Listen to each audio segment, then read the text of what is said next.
Hi, and welcome to Hyde Talk. I'm your host, Jen Lobozzo. Hyde Talk is an open and honest discussion about character, leadership, education, and family.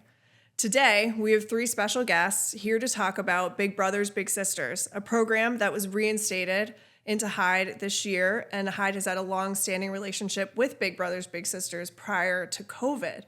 So, good morning, everybody. Good morning. And welcome. Could everyone just take a minute to introduce yourselves to our listeners? Yeah, hi, I'm Michael Czerpfanski. I'm the Program Director at Big Brothers Big Sisters. Hi, I'm Jasper Herzog. I live in Maine. I go to Hyde School. I'm a junior. Hello, my name is Donatella. I'm from Brazil, and I'm a senior at Hyde. Great.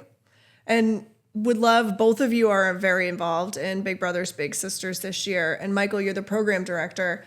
So for our listeners, what is Big Brothers Big Sisters? So Big Brothers Big Sisters is a long-standing one-to-one mentoring program. It's been around for over 100 years, and it just really works to ignite the potential of youth by pairing them with a older mentor in the community, whether it be a high school student or an adult in the community, to, just help them get a leg up. It's my perspective and the perspective of the organization that the more people a youth can connect with and have advocating for them, the better they'll do. So, how long have you been with Big Brothers Big Sisters? I've been there for a year and a half now. And why did you choose to get involved? So it's actually kind of funny. I walked in to be a big, actually, and I had just moved to Maine recently. We moved here, me and my wife, because she has connections in the area.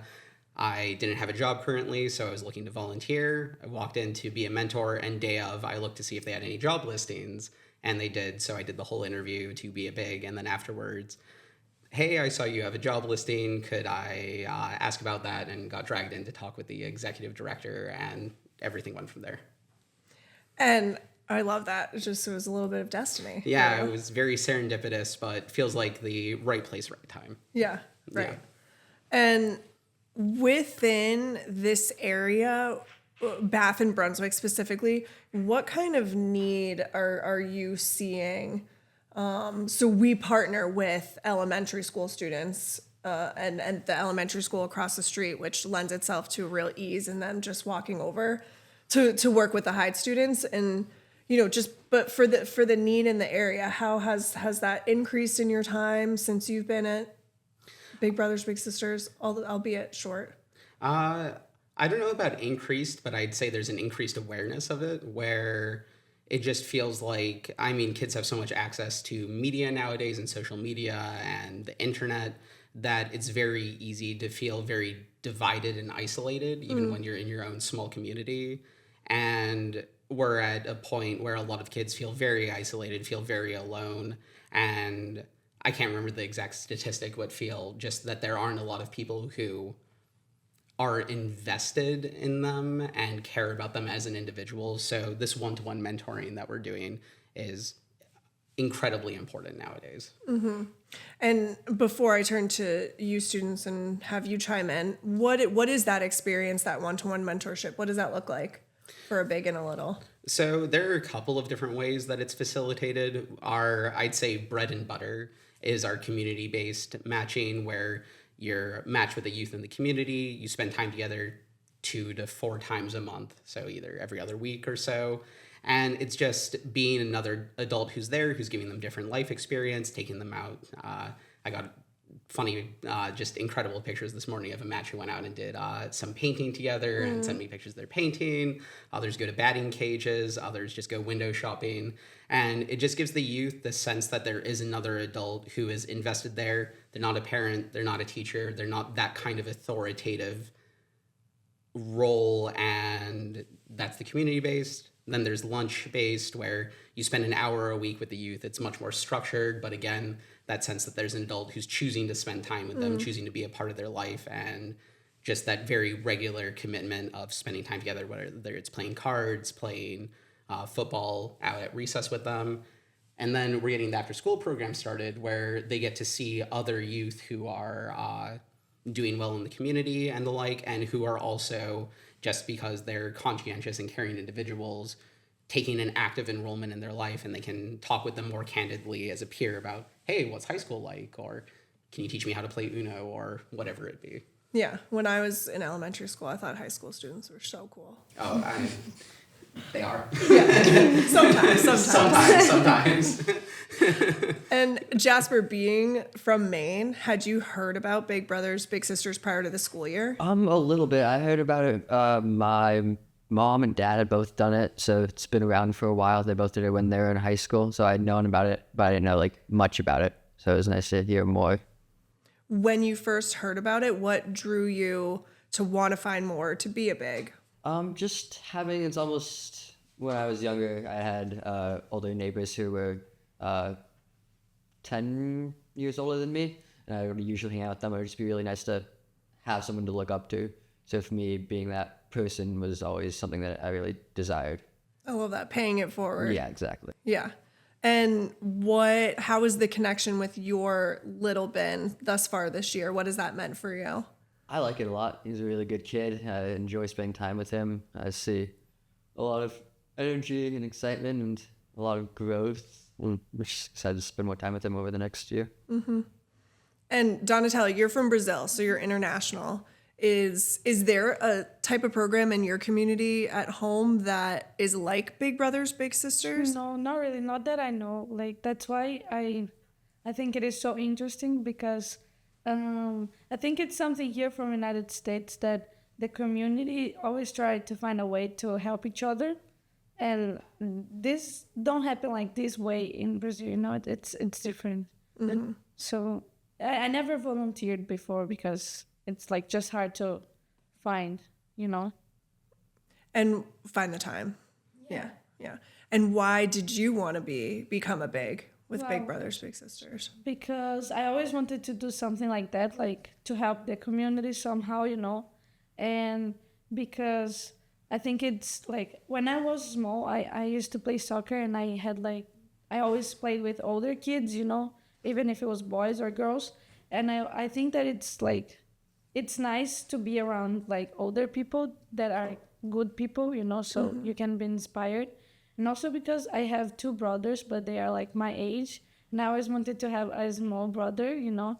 So I just wanted to like, I like kids and, you know, having fun with them and this kind of stuff.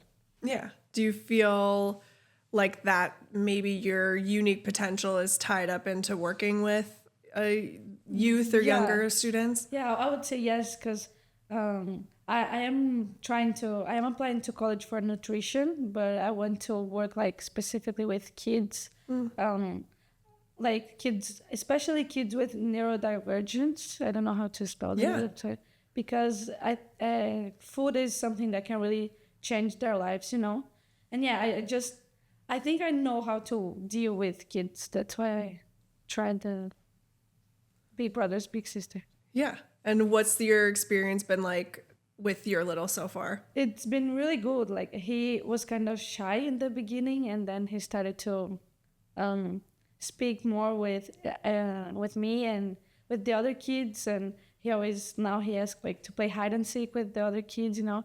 And it's just like, he's so smart, you know. Mm-hmm. Like it's been like a great time. And sometimes it's easier in that one-on-one mentorship for someone to have more courage or confidence to connect with somebody else, instead of a group where kids can get lost a little bit in the group setting or at school. And Michael, for you, are there, what challenges are you seeing maybe some of the littles facing in their school experience or family experience? I mean, I'd say there are a diverse number of difficulties that youth are facing nowadays. I mean, poverty is always a difficulty.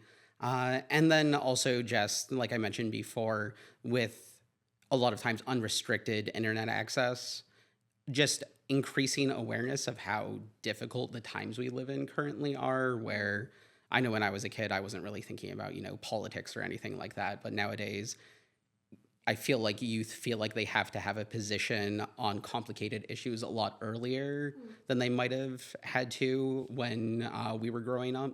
And I feel like that just leads to elementary school, middle school, high school are already difficult times. And then with that added stress of feeling like you have to make decisions or you can't get away from world events, stacked on top of that is just even more difficult.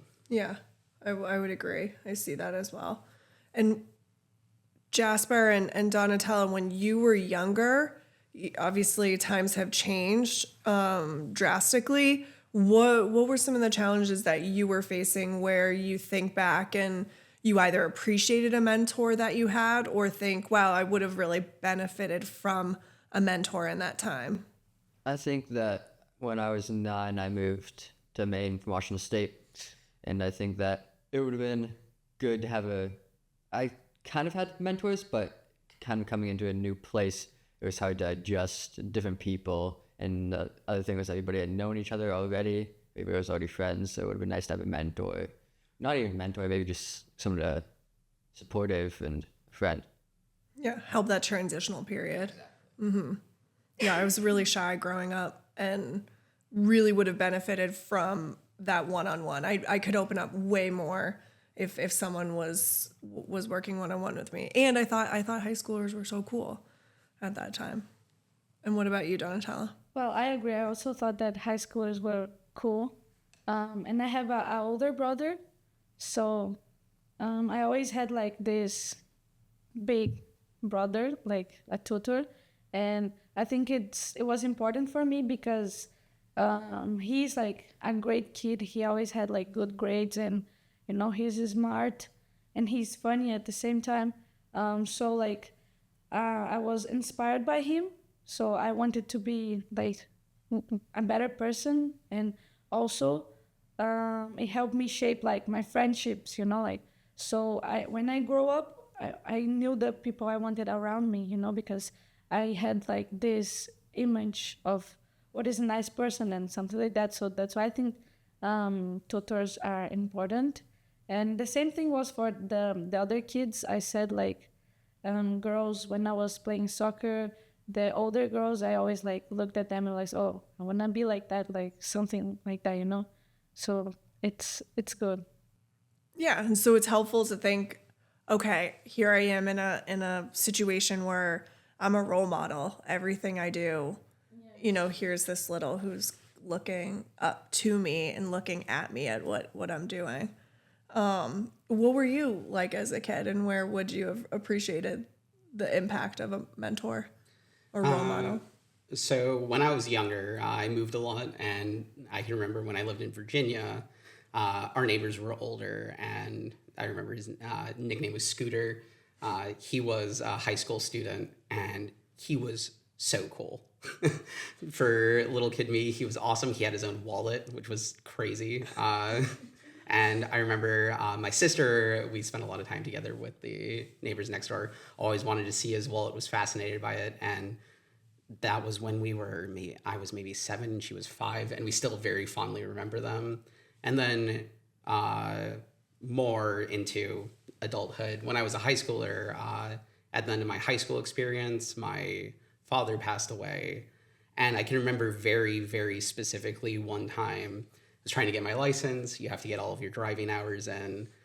And one of my dad's friends was like, oh, hey, I'll take you out driving. And he took me out driving once. It was a 2-hour drive. And he took me to Starbucks, and he was like, this is something really important you need to learn to do. You need to learn how to drive and eat a croissant and like drink a coffee at the same time. He was like, this isn't going to be on your test, but this is the most important thing you're going to learn driving.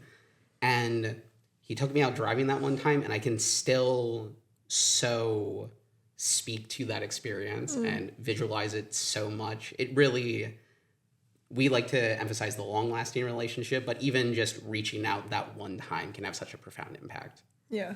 Yeah. That's a really good point. Yeah. Also, the value of a windshield chat. You know what I mean? Yeah. Yes. You can't go anywhere, so you're absolutely. there behind a windshield in 2 hours connecting. That's very meaningful. Absolutely. And impactful. And going back to the relationship that Hyde has had with Big Brothers Big Sisters. I mentioned previously, pre-COVID, there was a long-standing and strong relationship, and now that is back and reinstated. And just what has this experience been like? What have you seen from this year, from the group of mentor or bigs that you have in Hyde or were able to meet, and the littles who decided to become littles? Well, first off, you've been terrific to work with. Oh, thank you. Yeah, really communicative. And I think that speaks to the larger picture where at Fisher Mitchell, I've been working really closely with their counselor, Sarah DeRosa. And she's been phenomenal, just a great partner. And I think the amount of support I've received from the community and the different individuals in it speaks to how present the need is and how much people are observing it.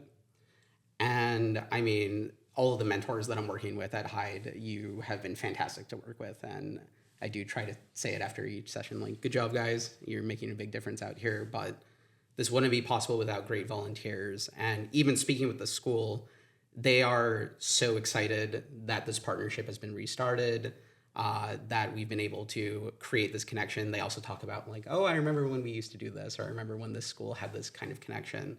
And this is the first year it's going, and there's talk about second waves of littles coming in, and the need is so present that it's more a question of capacity, you know what I mean? Where I feel like we could keep serving and keep working with youth, but it's a question of how many youth can be safely monitored and the like. So it's just been great. I've received all the support I could possibly ask for and wish for, even at our other programs that we're getting started this year also. It's just been incredible. And I know I keep saying it, it's my favorite phrase right now, right place, right time, where everyone is really invested in making this happen. We have conscientious high school students who are willing to make that kind of commitment with the youth, recognize the support that they can offer to an elementary school student. And I just feel incredibly lucky that I'm the one who gets to push this forward right now. And you two have been excellent in the mentorship you've shown as bigs to your littles. And so what do you think are some of the strengths that you have as an individual that you are bringing into your mentorship? I think for me, just being able to adapt to their behavior. Every kid is different, so it's not like the first day, you're not going to know what the kid's going to be like at first.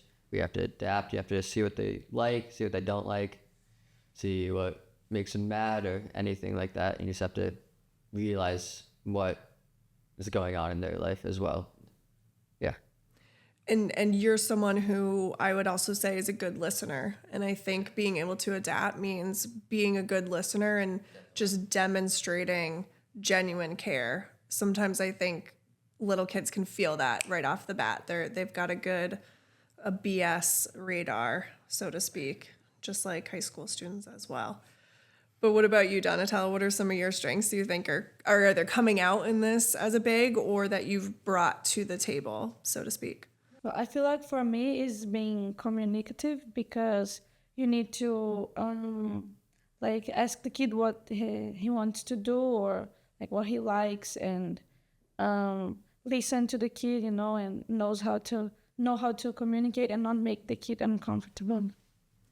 And you, I mean, just coming from Brazil to the United States in a brand new school, having the courage, and you're someone who I think has started to see yourself as a leader. And so even to jump right in a volunteer program, just as a senior and someone brand new to this community, I thought was really admirable and just speaks to your strengths. Thank you. You're welcome. I think that sometimes he don't understand what I say because of the accent. Does he ask you? Yeah. Like, or he just don't answer what I ask. And then I try to ask again. Maybe you could start teaching him some Portuguese. Yeah. Yeah, some Brazilian Portuguese. That would be fun. Yeah, both of you have been really great. And just speaking to during the interview process, Jasper, I mean, you had a concussion and I remember I was sitting there and I was like, okay, what kind of reception? You were the first person I interviewed that day, and I was like, what kind of reception am I going to receive from Hyde? And you were a couple of minutes late, and I was like, oh, is this the part for the course? And it turns out you had a concussion, you were under bed rest, and you still showed up for the interview, which blew my mind because I absolutely would not have. And then Donatella, you were during the second wave of interviews, and I remember your enthusiasm because we wrapped up the interview and you were like, so when do I start? You were the first person to be like, when do I get to know my little? When do I get to start? When are we doing this? And it's like, I promise I will have a kid for you to work with. Don't worry. But just great working with. That's just like emblematic, I think, of each Hyde student. I feel like I could speak to what the interview was like and just the enthusiasm and what they brought to the table with their commitment. There's been such an ease to just transitioning this program back in. So I think the traction's there and it's only going to grow. And there's a lot of passion here. I mean, this wouldn't be possible without supportive volunteers. I mean, you both know you're not getting paid for this. It's a volunteer experience, and I can't express how grateful I am. And I talk with the parents. I make sure that they're happy with the experience and the like. And it is such a resounding thank you and gratitude from the community at large. I had a mom who was talking about how her son has come out of her shell because of this and how he never played card games. And then he went home after playing Uno for an hour with his bigs and talked about like getting an Uno pack. And now he plays Uno for an hour or two every day after school with his dad. And it's moments like that a mentor can really spark something or bring that passion in or just be there for the youth. It's just incredible, and I feel so lucky to be here with Hyde as a partner. And that's something that you might not see, but are you feeling it when you're working with your littles? You might not see the gratitude or hear gratitude, but are you seeing little sparks in them as you've built or strengthened your relationship with your littles? Yeah, I have. I've seen just being really happy to show up, even just being excited, like even running through the door, putting his stuff down and getting excited to do something. It's usually a snack then, but yeah. And how does that make you feel too? Good. It's nice having something to do, having just someone to look forward to seeing every week. And yeah, it's also nice to have a routine of just doing it. Mm-hmm. I would say that when we all get there, he wants to do a lot of things at the same time and he don't know what to choose, what game to choose. And if he wants to play with the other kids too, or just with the bigs, and it's sweet. Yeah, it's sweet. It is. It's endearing. It makes your heart melt. It really does. And mentorship and the mentees receiving that mentorship, do you ever see littles become bigs, or have you heard about that since you've only been there with them about a year and a half? So I've heard a little bit about it. It's nothing, I don't know any of our bigs who are littles, but I do know some people who have come forward, and it's either the parents of current littles who are like, oh, I was a little in the program and I know to pursue it with you. Or for instance, it just happens in the most random of places. We had one of our community holiday parties. I think it was Halloween, and we were doing it with Domino's pizza, just classic, like everyone likes pizza. And the manager at the Domino's was like, oh, I used to be a little with all of you. And obviously I hadn't met her but she spoke so fondly about her experience, and she was like, absolutely, we'll support you in this. So I more feel the longevity of the institution's existence, if that makes sense, where so many people, it's like, oh, I was a mentor 8 years ago, or I had a big when I was a little. So that's great. I think that's hopefully, you'll go back to Brazil, but you're here in Maine, Jasper. So, hopefully you can feel the energy, the meaningful impact that big brothers, big sisters can have, throughout the rest of your life. And one last question I have for you all is, after the deadline had passed to sign up to interview to be a big, a number of Hyde students came and still wanted to pursue that, but we were at max capacity. So we had to say no, unfortunately. But what would you say to maybe people who are interested or don't know about what it means to be a big? What's something that you would say to even, or future Hyde students about this opportunity? Kind of just trying it out, just like you always gonna regret not trying something. So there's no reason not to try it. Yeah. I like that. You won't regret trying it, but you'll regret not trying it.